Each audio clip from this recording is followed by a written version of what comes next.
All right, so welcome everybody. I'm so glad that everyone can be here today with us for our third and final installment of the nutrition and naturopathic medicine series.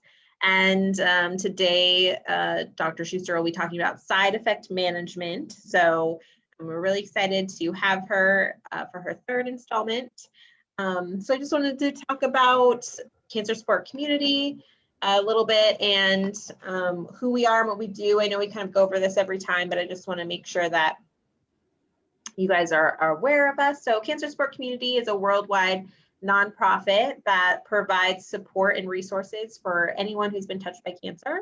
And so with that and with our partnership with them, we're able to bring you workshops exactly like we have today with Dr. Schuster.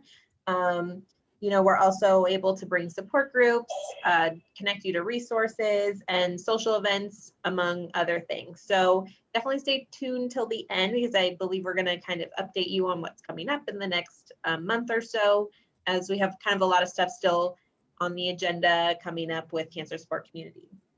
So just a little housekeeping we want to do. We want to just make sure that everyone kind of stays muted. If you want to have your camera off, you can. We are recording this. The best view to watch this on would probably be speaker view so that you're able to see Dr. Schuster while she's talking and presenting, and then you can see the slides fully as well on your screen. Please have any questions that you have, put them in the chat box. We will have somebody monitoring that chat box, but we're going to save questions till the end. But definitely if something comes up, go ahead and put it in the chat box and we'll make sure that gets answered at the end of the presentation. So I'm going to switch it over to Abra, who's going to introduce Dr. Schuster. Thank you, Caitlin. Well, it is my pleasure to introduce Dr. Morgan Schuster. She is a licensed naturopathic physician who received her doctorate in naturopathic medicine from Bastyr University in Seattle. Dr. Schuster has extensive experience working in integrated oncology settings, including Swedish Cancer Institute and Northwest Medical Specialties. In addition to working with patients diagnosed with cancer, she has focused on helping patients who have been diagnosed with complex chronic health conditions, autoimmune diseases, women's health issues, and fertility concerns. She received an honors in counseling from Bastyr University, as well as graduated from the New England School of Homeopathy. Dr. Schuster's approach to medicine is to assess each patient as an individual, keeping their whole health in mind, including their mental, emotional, spiritual, and physical well-being. Her emphasis is on preventative medicine with a strong foundation in nutrition and lifestyle modifications. She utilizes a combination of conventional therapies as well as a botanical medicine, nutraceuticals, vitamins and minerals, pharmaceuticals, homeopathy, and hydrotherapy, water therapy. Dr. Schuster believes that each person's unique story needs to be heard in order to get to the root cause of their ailments. So without further ado, here is Dr. Schuster with side effect management. Thank you, Dr. Schuster. Thank you so much, Abra. Pleasure being here, and I'm excited to kind of wrap things up today. We'll go into, I've been doing these different installments. The first one was about nutrition, and then we talked about digestion. And today we'll touch a little bit on some of those topics that we already discussed if you were present, and we'll go into some new areas of focus and some other ways to manage side effects. So as a naturopathic doctor, I work for a clinic called Northwest Natural Health, and they have been working with patients who have been diagnosed with cancer for over 3 decades. They're probably the oldest clinic here in Washington that's been doing this type of medicine. And we have successfully gotten thousands and thousands of patients through treatment, mitigating any side effects using what's called evidence-based therapies. And some of that is what we'll be talking about today. All right. So this just goes over a little bit about what Abra just said. We'll skim through that. Okay. Well, and now I inhaled wrong. One moment. Okay. So today, what can you expect from this talk? Well, first and foremost, we'll go into what is the role of naturopathic doctors in your cancer care journey. And then also understanding why side effects occur in order to prevent them from happening. We'll go here into a little bit of pharmacology and some physiology. Hopefully none of those scare you away yet. And then how to safely manage any side effects that can occur, or some of the major ones we'll be talking about today. Different strategies, different things, do's and don'ts. So some things to potentially avoid. Now I'm going to put this caveat here that what I may be recommending may not be best for all, and therefore should always be discussed with a knowledgeable provider, whether that's a knowledgeable medical provider or a naturopathic physician. I also encourage all of you, if you are experiencing any side effects during treatment, that you should reach out to your providers. You don't have to go through it alone, and they will help guide you to what's going to be maybe the best option for you. All right. So what is naturopathic medicine? So naturopathic doctors offer something I like to call supportive care, especially in the oncology setting. We sometimes use this term adjunctive naturopathic management, and really what this means is that we provide safe, effective, evidence-based treatments to help manage symptoms and side effects in order to improve your overall quality of life. And also, more importantly, potentially your treatment outcomes. And there's some terms that we use that you may have heard that in my mind is pretty much synonymous. It all kind of falls under this umbrella, which naturopathic medicine falls under, such as complementary or alternative or functional or CAM treatments. They all kind of fall into the same umbrella as part of naturopathic medicine. So what's unique about providers specifically from Northwest Natural Health is that not all naturopathic physicians or not all integrated or functional medicine providers are either in the hospital system, like Northwest Medical Specialties or Swedish, or not all of them have gone through extensive training in naturopathic approaches for patients going through any oncologic treatment. And I have, as a provider at Northwest Medical Specialties, I have access to your records and your labs and prior treatments.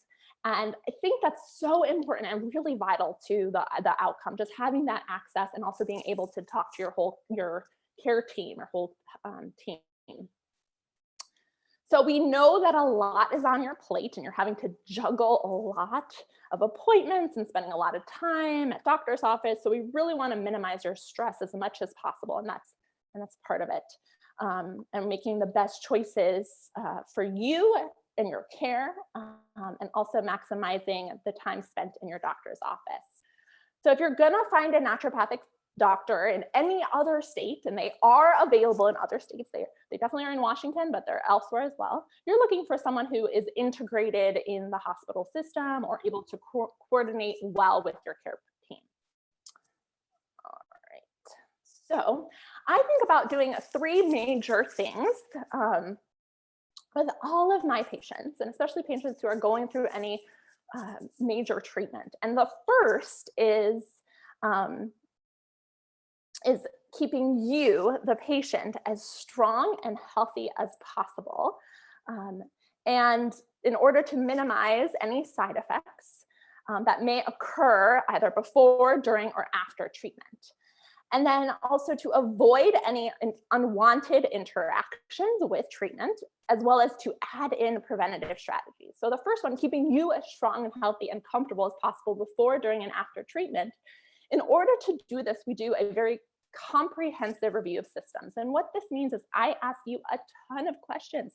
I get a whole picture of who you are. And this is really important that I understand, that your care providers understand who you are, in order to connect the dots and then come up with a plan that keeps all of your aspects of your health in mind. And this is what makes our type of medicine very individualized. It really is going to depend on who you are, what your symptom picture is like, in order to figure out the best ways to support you.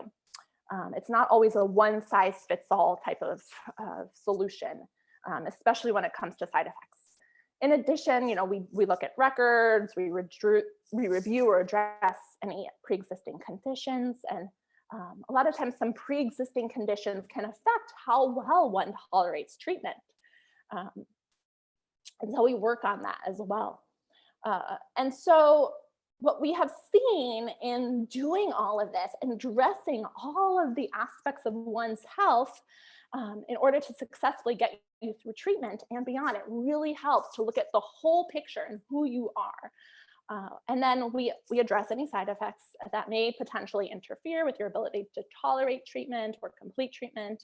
And this is really what I consider integrative care, and just looking at the individual, taking the whole picture in mind in order to improve outcomes and overall quality of life. So avoiding any unwanted interactions with treatment. And this is really how we differentiate from other maybe integrated or functional providers. So we spend quite a bit of time and attention in avoiding any unwanted interactions with treatment. So you could easily Google, how to manage diarrhea, for instance, or headaches, and you would find a million treatments on Google. But the issue with just Googling something like that is that Google doesn't necessarily populate what medications you're on, other pre-existing conditions, and that's why it's important to work with a provider that understands, your whole health picture, and also all the medications that you are on, how they work, what is their pharmacology, and so that we're not interacting with the treatment. And so this, for instance, like when side effects take place, a lot of times friends and families also, with the best intentions, may recommend something. And this can also lead to a reduction in the effectiveness of the treatment. And even I've seen it many times, increasing adverse events. Someone, perhaps recommends doing something called like astragalus. And maybe, that might have helped them, but it's going to lead to the chemotherapy being less effective or potentially other side effects. There's always a time and a place for treatments, especially when it comes to naturopathic medicine. So always discuss any supplements or herbs or other medications that you may be taking with your providers. And if a provider is not familiar with a supplement or an herb or a nutraceutical, they're always welcome. They always, can call my clinic. They send me emails all the time. And so just remind them. All right. So, and then adding in prevention strategies. So we provide very safe, like I said, evidence-based strategies that really all patients want to know in order to prevent disease recurrence. And this is where I spend a lot of time with my patients. And some of these recommendations are around side effects. They often also include ways to prevent illnesses that may occur down the road, or that may be ongoing. And again, this is done through this whole person approach. And my goal, as I see it, is to implement what I consider good health habits towards disease prevention. And we'll be talking about that today. All right, some of those strategies. So we don't want you suffering with side effects, period, end of story. After a diagnosis like cancer, side effects can become a major concern, especially when we start talking about chemotherapy as a therapeutic option. Side effects could be the reason why one went to the doctors in the first place, or the reason why someone may be reluctant to move forward with treatment. They can occur at any time before, during, after treatment, or simply not at all. And it can be the reason why patients decline treatment, or maybe why providers may stop or discontinue treatment. In the case of many cancers, where treatment can go on sometimes for many months or years, the drug and the toxicity profiles do accumulate in the body, and that's when side effects are more prone to occur. So as you can see, there are many reasons to discuss and address side effects. There are numerous options available, as I will be discussing a few of the common therapeutics used, things you may have tried or heard of or didn't know anything about. And like I said, trained naturopathic doctors are able to intervene at any point during your care and cancer journey. And I tell all my patients that you really do not have to go through this alone.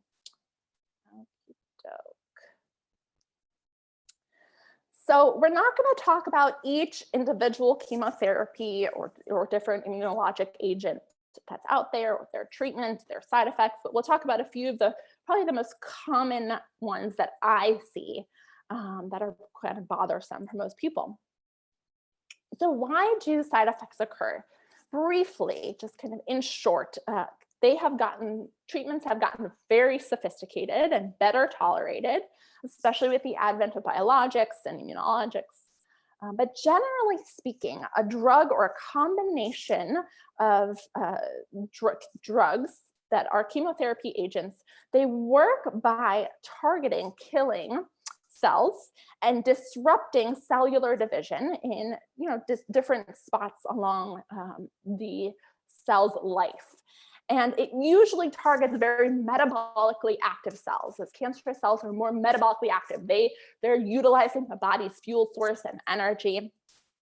And as the chemotherapy is targeting these cells, these really rapidly dividing cells, it can also target the healthy cells as well. Those could be cells in our nervous system or our digestive system, and it causes an inflammatory reaction. And so there's a more inflammation that can occur in the body. And a lot of the treatments that I utilize actually work on reducing the inflammation, whether that inflammation is in the nervous system, in the neurologic system, the brain. The inflammation can be on the skin, it can be in the digestive system, it can be in a lot of different areas. And so as the chemotherapy is targeting these really rapidly dividing cells, like I said, it's targeting some of those normal cells, and that's when we start to see the side effects occur. So the main ones that we're going to be talking about today are constipation and diarrhea, which we mentioned last time a little bit in the digestive talk. So it'll be a review for some who attended that. We'll be talking about fatigue today and strategies to manage fatigue, which can come up quite a bit. And then neuropathy. So why does diarrhea and or constipation occur? So the digestive tract, this is this major system that spans all the way from the mouth through to the anus. And it is what connects the outside world with the inside world. And this area of the body contains very, very metabolically active cells. Those are cells that are quickly turning over. And as mentioned before, chemotherapy is geared sometimes to target those very metabolically active cells and destroy them. And kind of as a side effect, it also causes inflammatory processes to occur. And that's why we often will see things like mucositis or diarrhea and the opposite, constipation. So what makes diarrhea better? Well, we know that loperamide, or something called Imodium, which is over the counter, it's an anti-diarrheal. And how this works is it helps to slow down intestinal motility. And by slowing down this intestinal motility, it's affecting water and electrolyte movement throughout the bowels. Loperamide also helps to bind to these opiate receptors in the gut wall, and this can lead to the opposite reaction, constipation. So Imodium is an awesome option. It definitely works. It's safe, it's effective generally, especially if we want to act quickly to avoid dehydration or maintain an electrolyte balance, which is very key. We always are wanting to keep our electrolytes tightly regulated. But then I'm going to give you some other options that can be done in addition to or instead of Imodium. So these are things like making sure, in order to keep your electrolytes in balance, we want to make sure we're staying hydrated. So you can stay hydrated with broths, like a nice bone broth. That also adds in some electrolytes as well, some minerals that are needed. Water, and water is so vital. And I just make sure that I encourage my patients, you don't have to spend a ton of money on fancy, alkaline water. Just get really good filtered water. That's really key, just having a good filtration system that can get out most of the contaminants in the water. You can do electrolyte drinks, and you can especially make your own electrolyte drinks. There's great recipes you can find online. It's pretty simple, just a little salt and sugar. And I generally encourage people to make their own versus buying an electrolyte drink, because a lot of the ones that you get over the counter have tons of sugar, the vitamins and minerals, and theoretically some of them could have really high levels of vitamins or minerals and herbs. I've even found in some electrolyte drinks that can interact with chemotherapy and radiation. In addition, I also use something called bentonite clay, and it's a food grade bentonite clay. And this helps to also slow down the transit time in our stool. So it slows down the intestinal motility, and it helps to add bulk to our stool. It also contains minerals. That's the lovely thing about bentonite clay. Lots of minerals that our body needs to prevent it from getting a little dehydrated or the electrolyte balance to be disrupted. And then herbs. So like I said, I mentioned earlier that a lot of times the reactions that one occurs, the side effects that one occurs from treatment has to do with inflammatory processes that are taking place in the digestive system or the nervous system. And so we want to bring on board things that are going to help to reduce inflammation. And you could do that through nutrition always. And I generally encourage that. But also there are herbs that are great at reducing inflammation in different areas of the body. The herbs that I just listed here, DGL or deglycerinated licorice. It's an extract of licorice, the herb. Ulmus fulva or slippery elm or plantago major are just a few of the lovely herbs and that we have available, that we use, especially in naturopathic medicine, to help calm down the inflammation in our gastrointestinal system.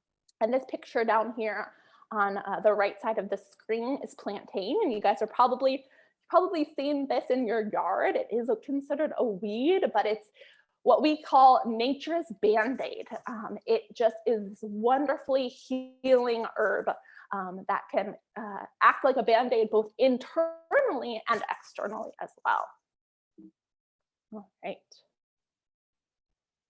So constipation. So why does constipation occur?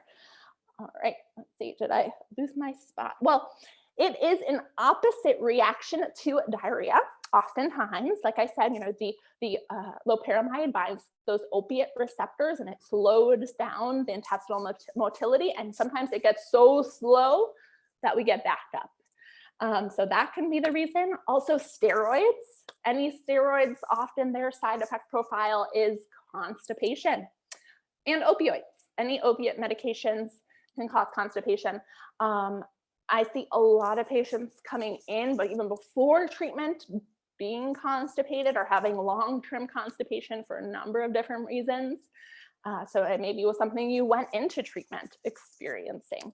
And that could be maybe due to diet or gut health, or even your own gut microbiome, which we talked about a little bit in the digestive lecture. It could be due to a lack of hydration as well. So why do opioids or steroids cause constipation? Well, they work to slow down the nervous system. They block certain receptors in the gut that reduce activity, such as peristalsis, which is the gut's action. It's the gut doing its job. It's moving. That gurgling sound that maybe you've heard before, that's actually just the peristalsis. It's this movement in your intestinal system. And that's how it helps to get nutrients in, to move nutrients, to help absorb nutrients. We want peristalsis to happen. We just don't want it to be too slow or too fast. And so when peristalsis is reduced, this can lead to, or too fast, like in diarrhea, this can lead to absorptive issues, which we'll talk about in a little bit, as oftentimes absorption, our ability to digest and absorb nutrients, or just able to absorb nutrients from our food, can worsen or increase fatigue. So with constipation, there are definitely a number of options and strategies. Some things to avoid, I'm just going to start with that first, I generally recommend away from long-term use of laxatives. And that can even be senna or sennicotte, which is an herb. It's a cathartic laxative. It can interact with some treatments, so keep that in mind. Laxatives actually cause the bowels to become habituated. A long-term laxative use will cause your intestines to become reliant upon the laxative to have a bowel movement. So I generally avoid, I figure out other strategies, other ways to manage the constipation so that we're not always relying on laxatives or becoming dependent upon them. I generally avoid during treatment any colonics or enemas. There is a time and a place for those things, but as a therapeutic option, not generally during treatment. And there, like I said, there's a number of things that can help to resolve constipation. And these are some things you can start doing today. So for instance, one of my recommendations always are encouraging certain foods, and I listed them here: pears, peaches, nectarines, apricots, melons, steamed squash. And if you do about 3 cups per day in any combination of those foods, it will help form a good bowel.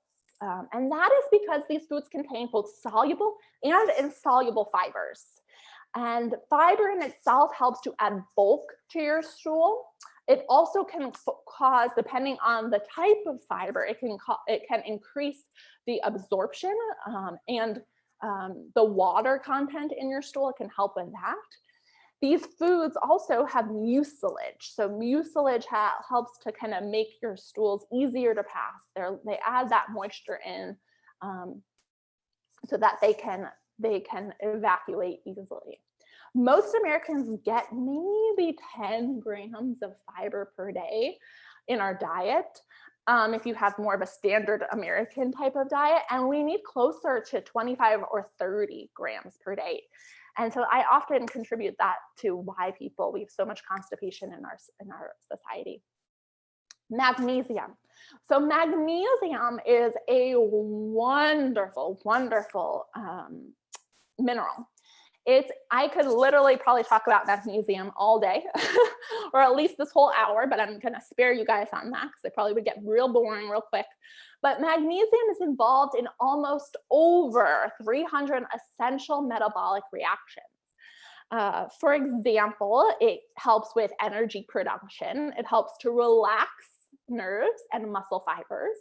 It helps with ion transfer across cell membranes, and it's important in the structure of our bone and our teeth. And those are just a few options. I also see magnesium get really diminished, especially in certain treatments. Some chemotherapies actually deplete your magnesium stores. So most people need between 250 or 400 milligrams of magnesium. And you also want some calcium, and generally the ratio between calcium and magnesium is 2 to 1. The side effect of magnesium is a loose stool. So if you are doing magnesium or taking magnesium, if you do too much of it, you will have it'll be painless, loose stool. So just keep that in mind. There's lots of different forms of magnesiums, and that really varies based on what's going on for you. But most of the magnesiums will help with stooling. Also, making sure that you are digesting your foods and absorbing your foods, and that's done first in the mouth. We secrete all of our salivary enzymes. So just the act of chewing your food will help with the formation of a good bowel, because chewing allows for the salivary enzymes to secrete digestive enzymes. These are not probiotics. Digestive enzymes are things that are secreted both in the mouth and mostly in the stomach, like hydrochloric acid is one of them. And when they are secreted, they actually help to add more lubricant to the food as it's moving through the digestive system. So for some people, even adding in a digestive enzyme can be helpful in relieving or resolving constipation. And I generally look for one that contains some hydrochloric acid. And so we talked a bit about that in the last talk. So if there's questions about that, I'm happy to go into it. Otherwise, we'll just kind of keep going on. And as I mentioned, there's a lot of different strategies to address both constipation and diarrhea and different ways to support the gut microbiome. All these, adding in fibers. Fibers are prebiotics, so they help to add to improve. They feed the good probiotics in your digestive system. Sometimes not always the good ones, but most of the time they will. And I generally tell my patients not to take probiotics during treatment, unless I have a specific indication to do so and I know which strain I want them to be having, encouraging. Sometimes if you're overdoing probiotics through supplements, it can lead to something called dysbiosis, where you have too much of one strain or too much of another strain of the probiotic. We're looking for a balance here. We're always looking for a balance. And until we have a way to sample your individual gut microbiome, and figure out which probiotic you need, I generally tell patients to avoid just over-the-counter probiotics without other direction in place. Now, certain foods are more probiotic rich, things like yogurt or sauerkraut, kimchi, miso. Those are okay to do generally, unless there's some issues or concerns around a weakened immune system or neutropenia. But generally, those foods are okay to encourage, and that will help to populate and to improve the gut microbiome, because we know that the gut microbiome does improve one's immune system. If it's a good, healthy gut microbiome, it improves disease outcome. It prevents other chronic conditions like depression or anxiety or diabetes. Even the gut microbiome just does play a huge role in our overall health and well-being. So we are, thinking about the gut microbiome. I'm always thinking about the gut microbiome and how to support it.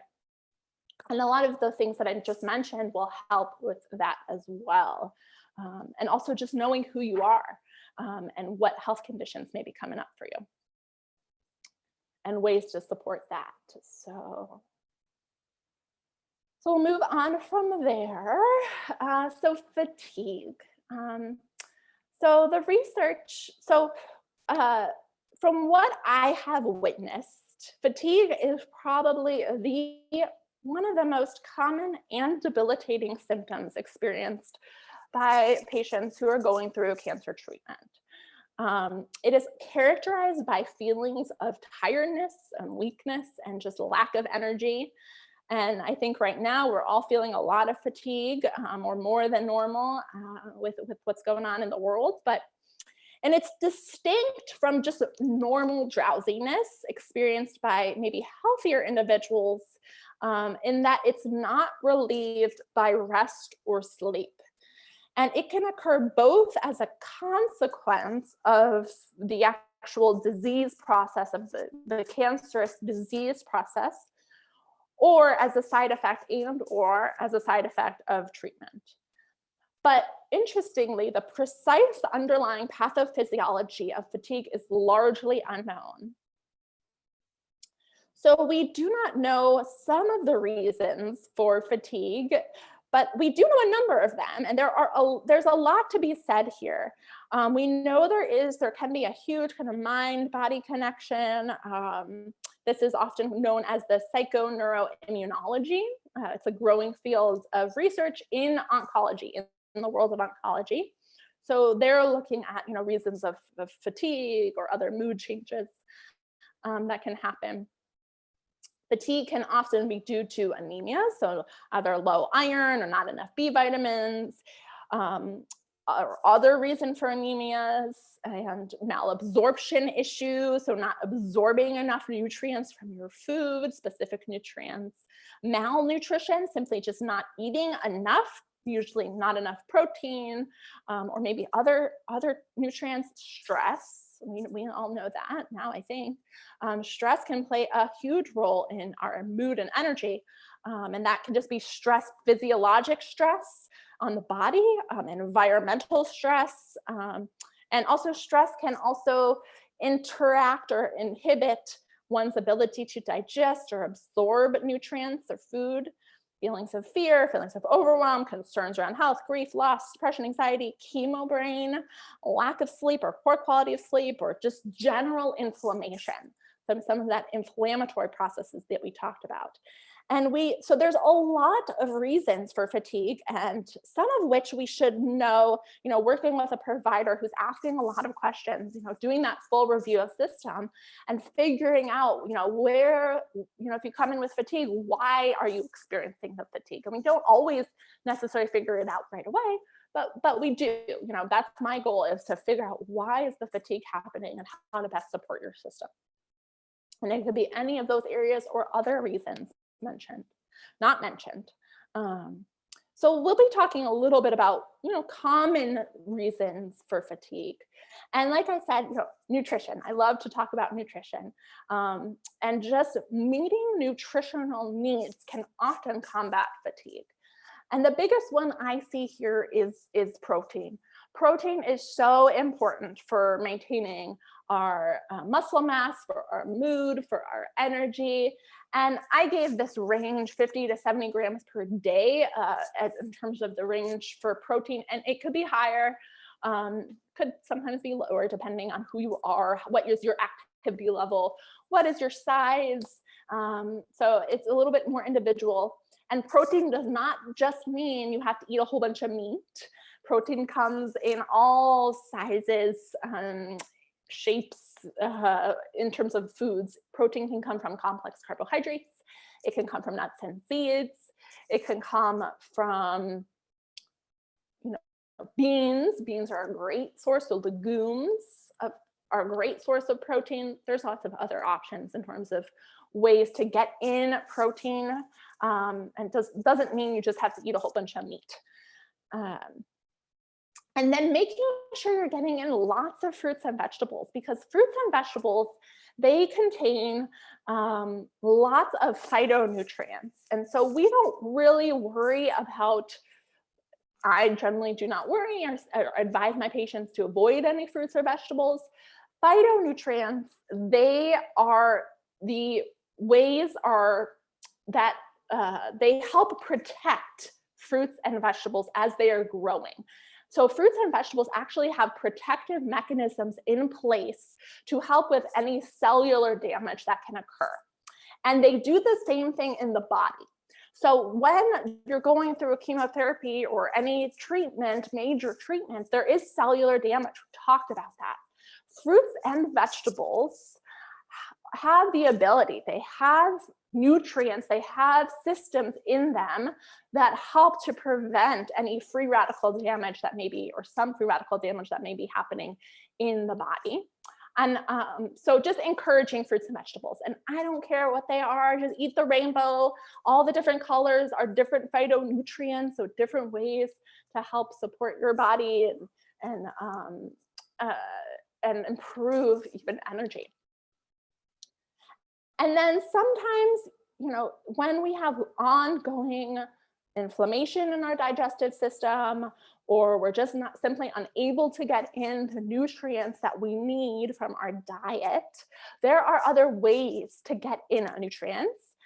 You can either do supplements. Supplements is one way to get in more nutrition or more nutrients. And there are something called intravenous nutrition, where we give high levels of vitamins or minerals done through IV. And we do that in our clinic up in Seattle.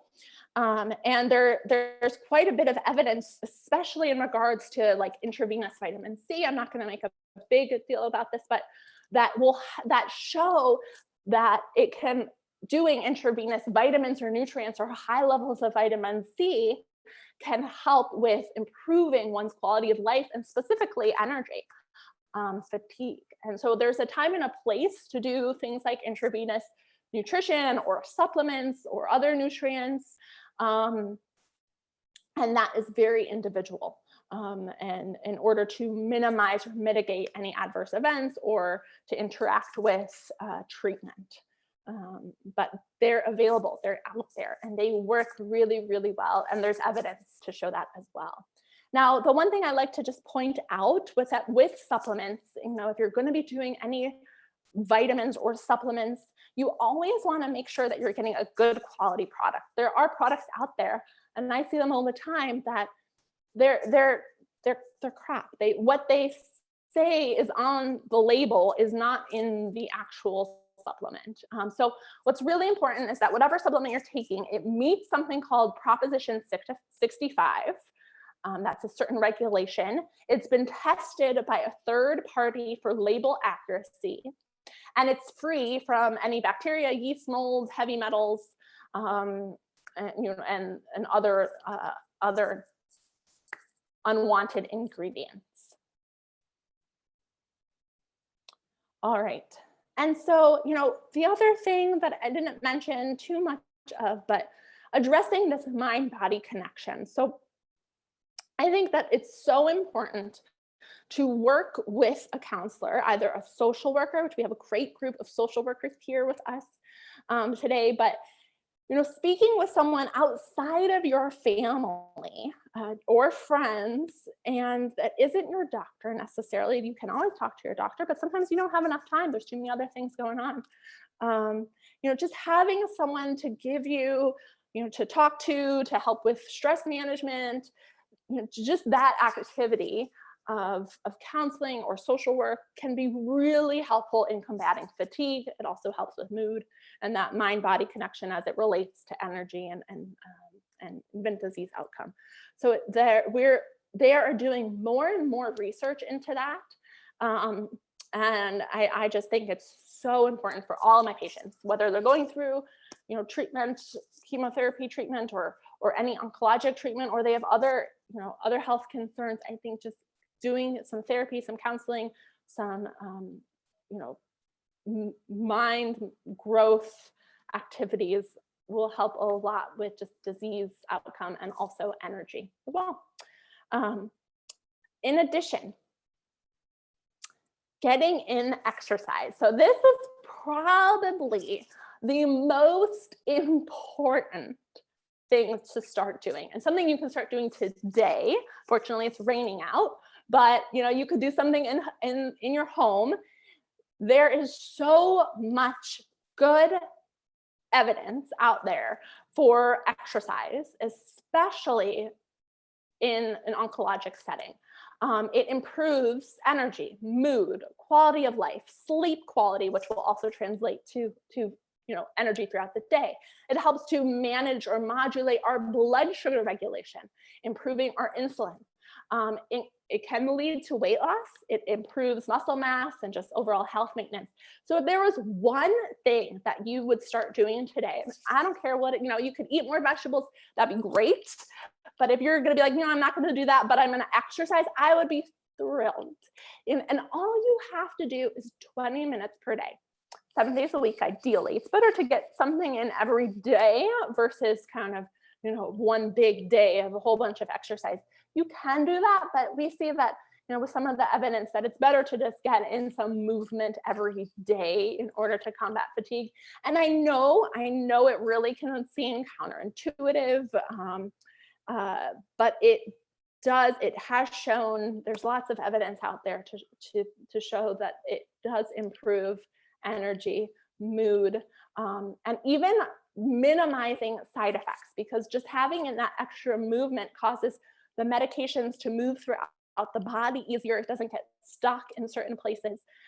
So even just responding to treatment will help with that.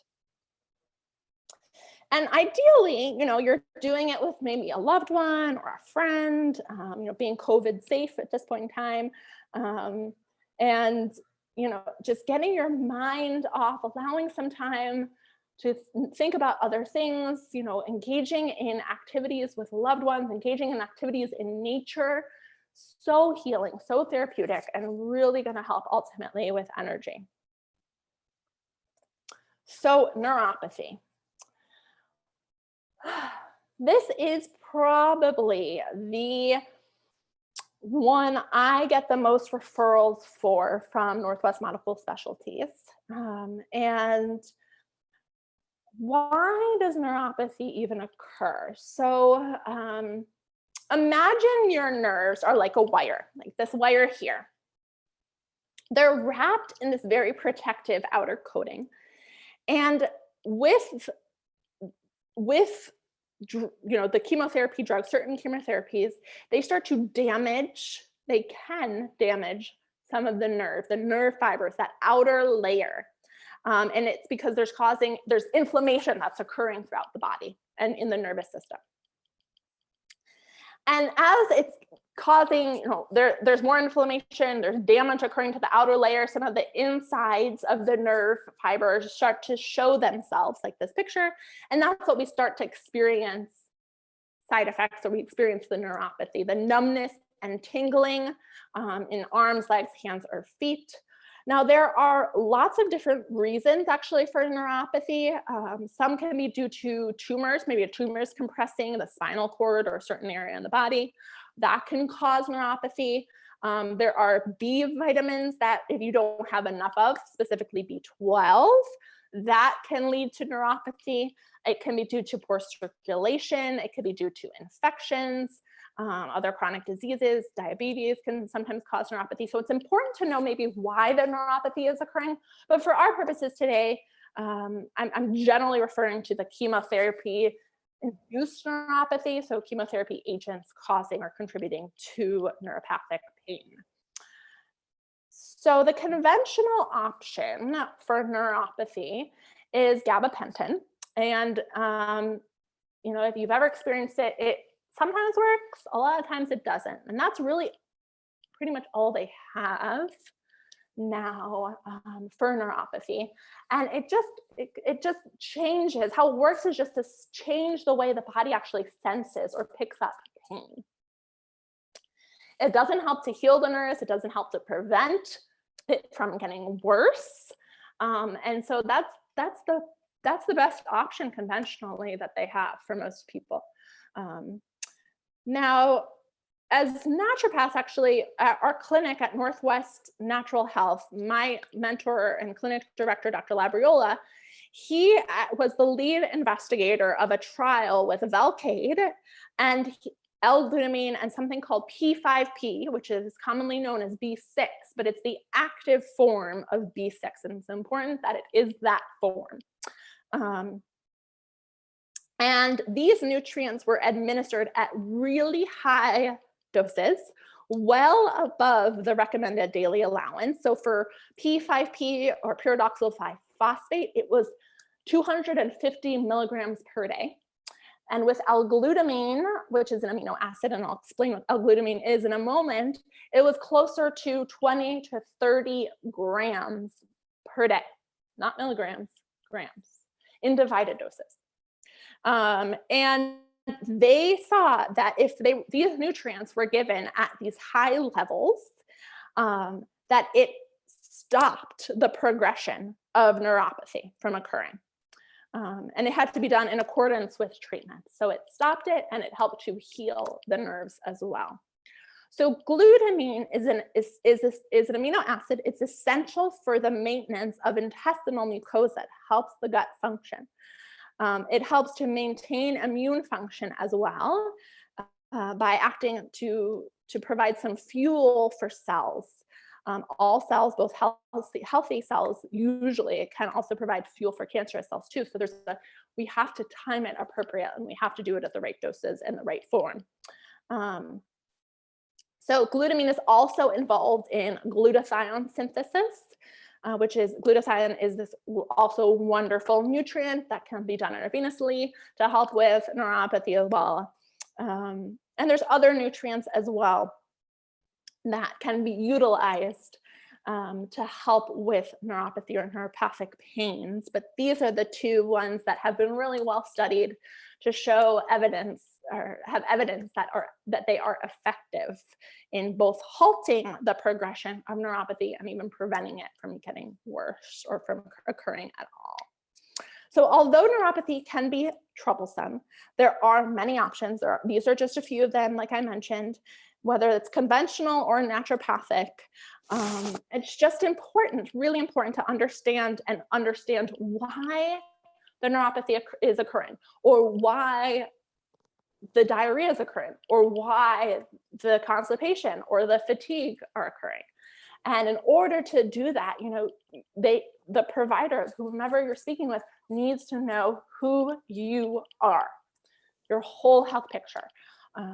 So just to recap here, naturopathic doctors offer adjunctive supportive care for cancer patients and are knowledgeable in safe, evidence-based therapies to improve quality of life and treatment outcomes. Like I said, I aim to do 3 things with all of my patients: keep you strong and healthy as possible and comfortable before, during, and after treatment, avoid any unwanted interactions, and add in preventive strategies for disease prevention. And hopefully now you understand a little bit more why side effects occur and even how to prevent them. Things you may want to bring on board, but like I said, you need to discuss with your providers and discuss with a knowledgeable naturopathic physician. Hopefully you have a couple take-home dietary recommendations. That's first and foremost often in my mind of things to consider doing. Like, following a really nutrient-dense diet, just adding in lots of fruits and vegetables, working on ways to improve digestion, adding in exercise, spending time in nature, and doing activities you enjoy, as well as, maybe adding in some extra supplements or nutrients like magnesium, P5P, pyridoxal 5-phosphate, or L-glutamine if indicated. Be gentle with yourself. Keep in mind that change takes time, and you do not need to suffer with side effects during treatment. Speak with your doctor or providers when things come up, and always feel free to call my office at any point with any questions or concerns. So I know we covered a lot today, so I think we have maybe, 5-10 minutes to go through some questions if you have them. And I'll see if Abra and crew are still here and able to take questions if you guys have it. Otherwise, I really do appreciate your time with me today, and hopefully you found this valuable. Thank you, Dr. Schuster. I do not see anything in the chat box. Again, if you'd like to ask Dr. Schuster a question, please feel free to unmute yourself at this time, or add a question in the chat box.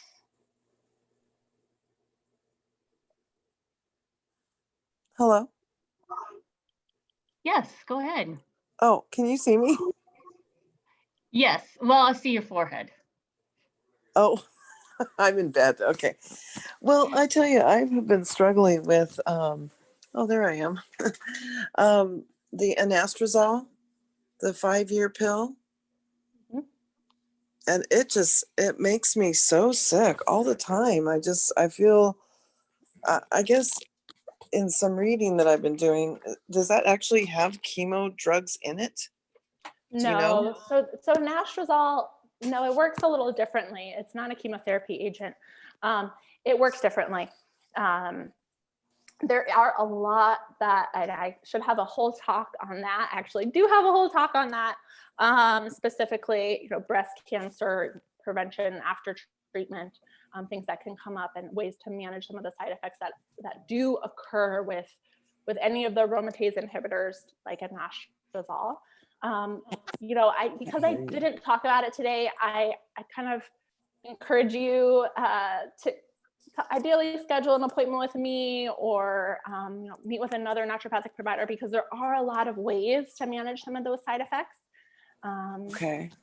And but yes, it doesn't work like it works different from a chemotherapy agent. Mm-hmm. Well, it just it I know, debilitates I me hear about sometimes. it. Yeah. I mean, Oh, yeah. it's just I feel like I'm still doing chemo sometimes. Yeah. Yeah. I hear that quite often. I know it's tough. That's really Okay. tough. Okay, Yeah. I just thought maybe it was me. And Nope, been it doing is a lot of not you. research. No. Um, Yeah, you could. Yeah. There is a lot, and I'm just I'd always struggling with this recommend. phone too. Yeah, I always recommend speaking with your oncologist about it as well. And He they can keeps even telling me put a that referral. I shouldn't have these. I shouldn't have them. Mm. He wanted to do a CAT scan of my stomach. Mm-hmm. Yeah. I would just encourage you to set up an appointment with me, or like I said, another naturopathic provider to go through it with you. All right. Yeah. Okay. Thank you. Sorry you're going through that. Yeah, of course. Is there any other questions out there?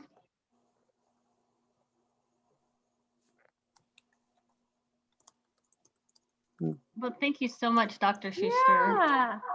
This was wonderful. So we look forward to doing these workshops with you again next year. Yeah. And maybe the next one will be the, Anastrozole, some of that stuff. So I'm happy to talk about that. Yeah. That's very common. Yes. Thank you very much. I mean, just having this number 206-784-9911. Is that how I can reach you? That's how you can reach me. Yep. Okay. Thank you. My pleasure. All right, good. Thank you again, Dr. Schuster. And all of this information will be available after the session is done, including the last 2 sessions that we did earlier this year. In just a few announcements too, Thanksgiving, Northwest Medical Specialties will be closed on the 26th and 27th, but we still will have the shot clinic on both those days in Puyallup and Tacoma.